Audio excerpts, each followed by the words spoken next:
ओम इदं विष्णुः विचक्रमे त्रेधा निदधे पदम समूढ़मस्य पासुरे।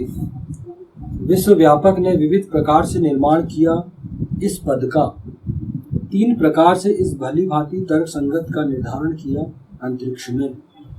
ये ऋग्वेद के प्रथम मंडल के 22वें सूक्त का 17वां मंत्र यहाँ पर लिया गया, क्योंकि परम पुरुष के लिए भी सेम कंडीशन है। हम देखेंगे परम पुरुष का निर्माण हुआ तो ये नहीं कि वो ईशान के नियमों के विपरीत चले जाए, नहीं, नियम तो उनको भी फॉलो करना पड़ेगा, वो करते हैं। वेद आपको मानना पड़ेगा, वेद के अनुसार आपको जीवन यापन करना पड़ेगा। आप देखो भगवान विष्णु को देख लो, भगवान शंकर की प्रतिमाएं देख लो आप कहीं कहीं, वो बकायदा बिल्कुल आसन में है, संध्या करते हुए आसन में है, उपासना के जो आसन होता है उस आसन में वो बैठे रहते। तो वो क्या कर रहे हैं? वो ध्यान मग्न रहते हैं। कई बार क्या किसका ध्यान कर रहे हैं? उसी ईशान का ध्यान कर रहे हैं। और उनको भी अपने आप को मेंटेन करने के लिए, अपनी शक्ति को बनाए रखने के लिए, अपने अस्तित्व को बनाए रखने के लिए उन्हें भी ईशान के नियमों का पालन करना, उन्हें भी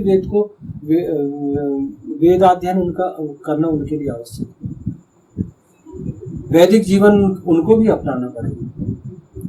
और जब हम देखेंगे तो कई बार हम जब उनके शिव पुराणों का अध्ययन करें, विष्णु पुराण का अध्ययन करें, तो हमको ये मिलेगा कि वो लोग भी कई बार ऐसे जो हम जिन कंडीशन से गुजर रहे हैं, जो पारिवारिक समस्याओं में ग्रसित है, वो भी उसी समस्याओं में ग्रसित है, वो भी निकलते हैं। भगवान शंकर को देख लो आप, वो भी, उनका भी विवाह हुआ माता सती से, उसके बाद माता पार्वती से विवाह हुआ, उनकी भी पुत्री संतान है, वो भी बहुत सारे पारिवारिक समस्याओं से गुजरे, लेकिन उनका अस्तित्व है। और उन्होंने उन सब का हल क्या निकाला? उन सब का हल उन्होंने वेद के अनुसार निकाला। तो इससे ये हमें एक चीज और साबित होती है, एक चीज और स्पष्ट होती है कि सृष्टि का बनाने वाला कोई और है, जिसे हम ईशान कहते हैं। तो एक्चुअल में वो है, वो सबसे बड़ा ईशान, जिसने वेद का निर्माण किया, शाश्वत संविधान ग्रंथ बनाया वेद। तो हम ईशान से जुड़े।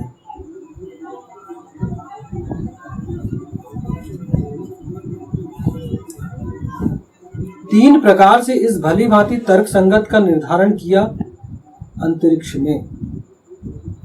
परम व्योम, व्योम और इहलोक, ये तीनों तर्क संगत है। इनका होना तर्क से सिद्ध है। अन्यूनतः समस्त धर्म, चाहे वह हिंदू धर्म हो, इस्लाम, ईसाइयत, यहूदियत, पारसियत, बौद्ध मत अथवा जैन मत ही क्यों न हो, सबके सब सर्वथा अन्यूनतः इस दृश्य जगत से परे एक अदृश्य जगत के अस्तित्व का पता देते हैं। वेद इस अदृश्य जगत को दो भागों में बांटता है। परम व्योम, यो अस्याध्यक्ष है परमे व्योमन, जो इस सृष्टि का अध्यक्ष है परम व्योम में। ऋग्वेद मंडल 10वां सूक्त 129 मंत्र 7 इसमें बताया गया। दूसरा व्योम, नासी द्रजो नो व्योमा परोयत, न लोक था न व्योम और जो उससे परे है। ऋग्वेद मंडल 10 सूक्त 129 मंत्र पहला। तो इहलोक और परलोक, ये दुनिया और एक और दुनिया, मरने के उपरांत स्वर्ग नरक हम जिसे बोलते हैं, या हम देखें हर धर्म मत में इहलोक, इस जीवन के अलावा भी एक और जीवन जो है वो ईश्वर जहां हमारे कर्मों का हिसाब लेता, उसकी भी व्यवस्था की गई। सभी लोग मानते हैं इस चीज को, सभी धर्म मत जो है वो ये मानते हैं कि इस जीवन के अलावा भी एक जीवन, जो एक अलग दुनिया है जहाँ दूसरे लोग निवास करते हैं, देवत्व संपन्न लोग निवास करते हैं।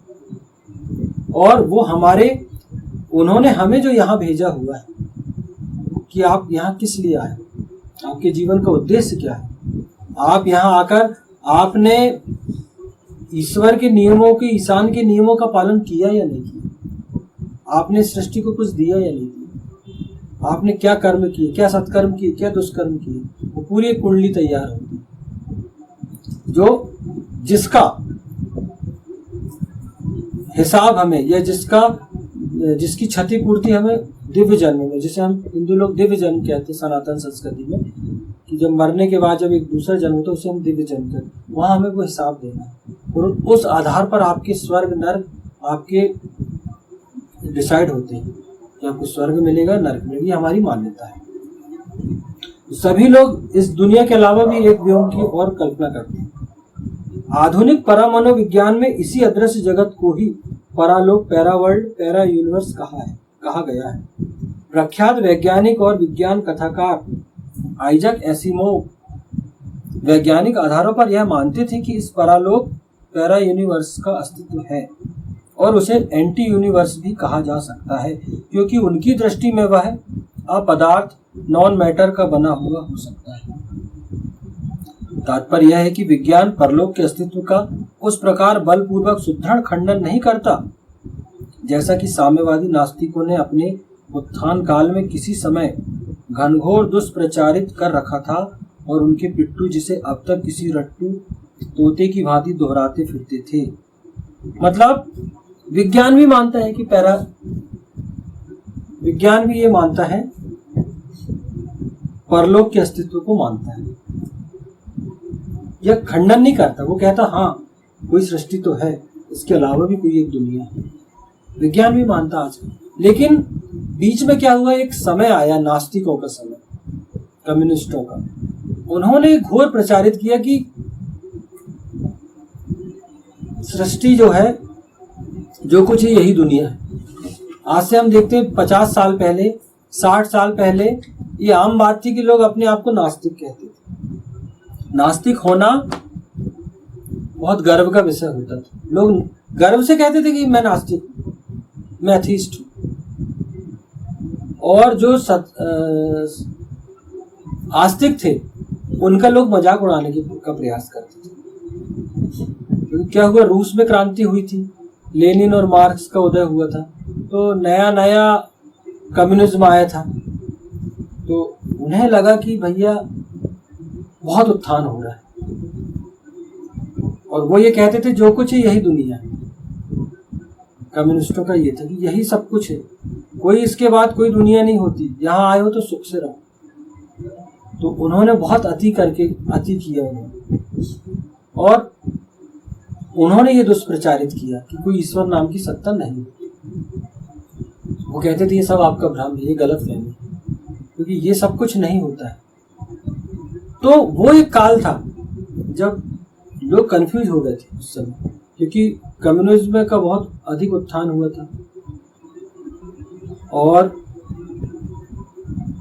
विश्व में क्रांतियां चल रही थी, लोग कम्युनिस्ट होते जा रहे थे, देश के देश कन्वर्ट हो गए थे।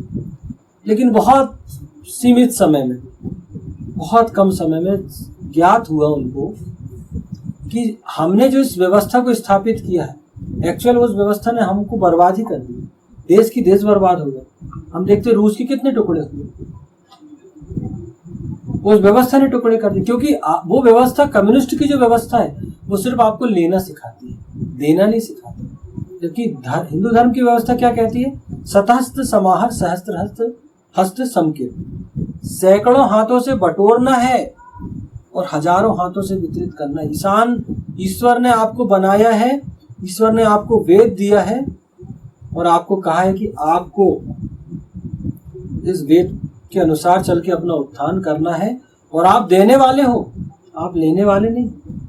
इतना सक्षम ईशान ने आपको बनाया है। तो एक सत्कर्मी जो वेद को मानने वाला व्यक्ति है, वो इतना आत्मविश्वास से भरपूर होता है और कर्मठता उसके अंदर इतनी होती है कि वो अपने पौरुष से, अपने पुरुषार्थ से अपने लिए सुख समृद्धियों को हासिल करता है और अपने तक सीमित नहीं रखता, वो सबको देता है। वो सुख का भागी सबको बनाता है।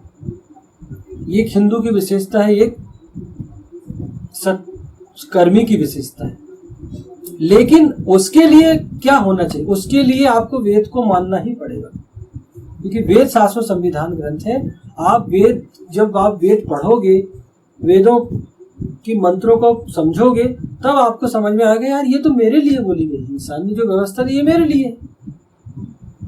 मैं ऐसा करूंगा तो मैं इतना सक्षम बन जाऊंगा, मैं ये करूंगा मैं एक अच्छा पुत्र कैसे बनूंगा, एक अच्छा विद्यार्थी कैसे बनूंगा, एक अच्छा युवक कैसे बनूंगा, एक अच्छा पति कैसे बनूंगा, एक अच्छा भाई कैसे बनूंगा, सारी चीजें दी गई हैं उसमें। एक अच्छे आर्थिक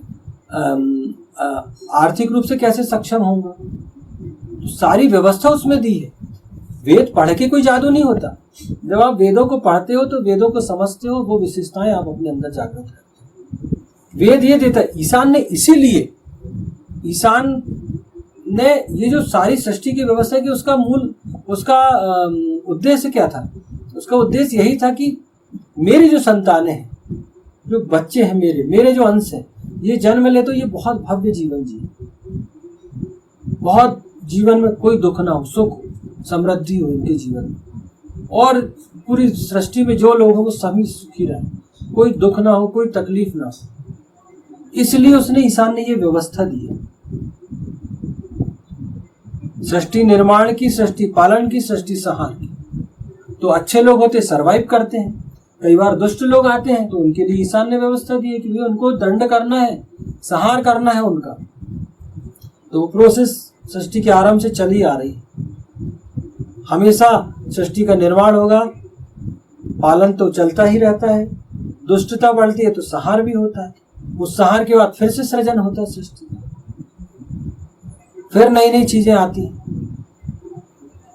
फिर नए लोग आते हैं, फिर वो नियमों का पालन, फिर लोग सुखी होते हैं, फिर बीच में कोई दुष्ट जन आते हैं, फिर वो अपने प्रयास करते हैं दुष्टता का, फिर उनकी पिटाई होती है, फिर संहार होता है, फिर निर्माण होता है।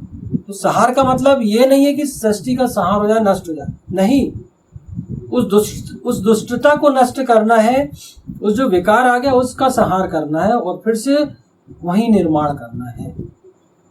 जैसे हम देखते हैं हमारे दादाजी ने, परदादा ने कोई मकान बनाया मिट्टी का चलता था, उस समय तो उन्होंने बहुत सोच समझ के बनाया, वो पीढ़ियां उस मकान में रही, लेकिन समय बीता, 50 साल, 60 साल, 100 साल हुए, वही मकान जर्जर हो गया। अब उसका नष्टीकरण जरूरी है, क्योंकि जो नए लोग हैं, उसी परिवार के जो नई पीढ़ियां हैं, चौथी तीसरी पीढ़ी, वो कैसे रहेगी? तो वो क्या करते हैं, उसका नष्ट करते हैं, उसको फिर उसको डिसमेंटल करते हैं, उस मकान को ध्वस्त करते हैं और फिर आज की नई तकनीक से फिर उस भवन में निर्माण होता है। तो ये प्रोसेस चलती रहती है। तो यहाँ ईशान से तात्पर्य, ईशान ने जो परम पुरुष की व्यवस्था दी है उसका बहुत सटीक चित्रण करने, बहुत सटीक व्याख्यान करने का प्रयास किया है। गए आगे चलते हैं। विश्व व्यापक ने विविध प्रकार से निर्माण किया इस पद का, 3 प्रकार से इस भलीभांति तर्क संगत का निर्धारण किया अंतरिक्ष में। ओम इदम विष्णुः विचक्रमे त्रिधा निदधे पदम समूढ़ मत्स्य पासुरे।